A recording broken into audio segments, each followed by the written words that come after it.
Hello YouTube, welcome back to PsychRockCentral, where psych rock lives on. Today we're going to be going over Tame Impala's Innerspeaker, released in 2010. A little bit about the band. They're an Australian psychedelic rock / pop project formed by multi-instrumentalist Kevin Parker. That's right, not only is it an Australian musician, the first for this channel, but it's also a project by one individual, also a first for this channel. We'll see more of those in the future. Maybe if you guys want me to review something else with just one person in it, then feel free to let me know in the comments or on the blog. Doesn't really matter. Recruits several other musicians for live performances, but for every studio album, it's just been that one person, Kevin Parker, which is quite admirable. Heavily influenced by explosive, noisy psych rock and noise rock bands such as the Flaming Lips, but also early 60s psychedelic pop music like the Beatles and the Beach Boys, to name a few. Going over the music, it's a formally perfect production value. It's beautiful, it's pristine. Kevin Parker's meticulous attention to detail and use of rapidly changing chords in tracks such as Alter Ego and a few others that I'm forgetting the name of, unfortunately.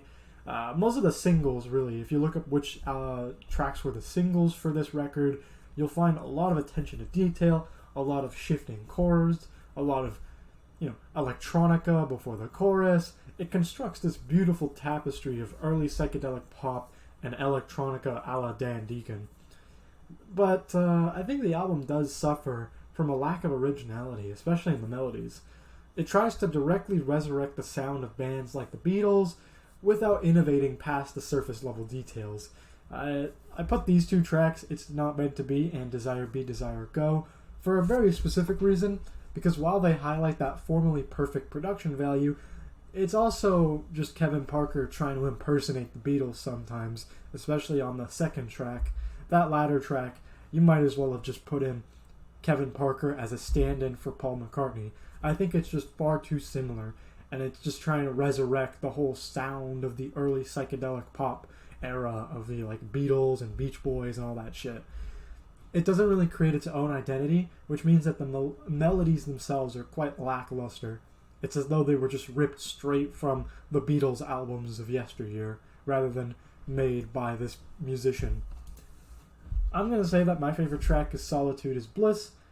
It's a unique take on electronica-infused psychedelic pop.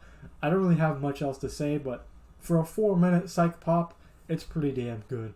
It is one of the few tracks I think are definitely worth listening to, because it's mostly infused with neo-psychedelia, which means it's very infectiously catchy, so I think you would enjoy it.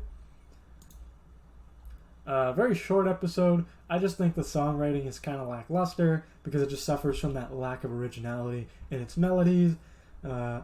Melodies, again, are the weakest part, mainly because they're too anachronistic, of the Beatles and the Beach Boys, rather than sounding like Kevin Parker made them up on his own.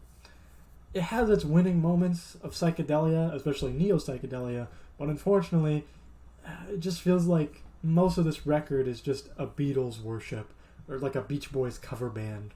Despite the criticism, however, I think the moments of neo-psychedelia on tracks like Solitude is Bliss and Alter Ego are undeniably fun and catchy and might be worth listening to.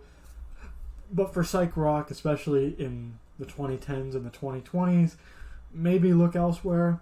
You might find some enjoyment, but, if you like the Beatles, you'll probably like this. I like the Beatles, but I just think it's a little too on the nose for its references and its songwriting to feel like its own project.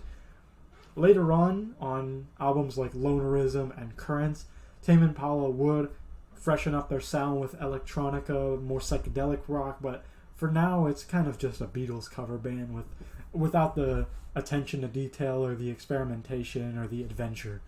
So I would give this a 6 out of 10. Excuse the production value on the show. I keep burping and shit.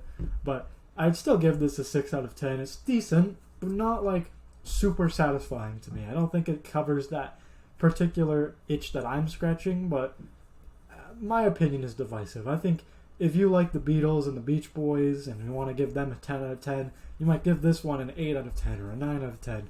But for someone who likes the more rough house, rough psych rock, acid rock shit, It's not my thing, but I know it has its moments. So I want to thank you for watching anyway. Very short episode this time, but you can check out the PsychRockCentral.ca blog. There's no spaces in that for a more in-depth review on this album, as well as many others. You can also check out my Rate Your Music page, which has over, maybe at the time of writing, 5,000 reviews.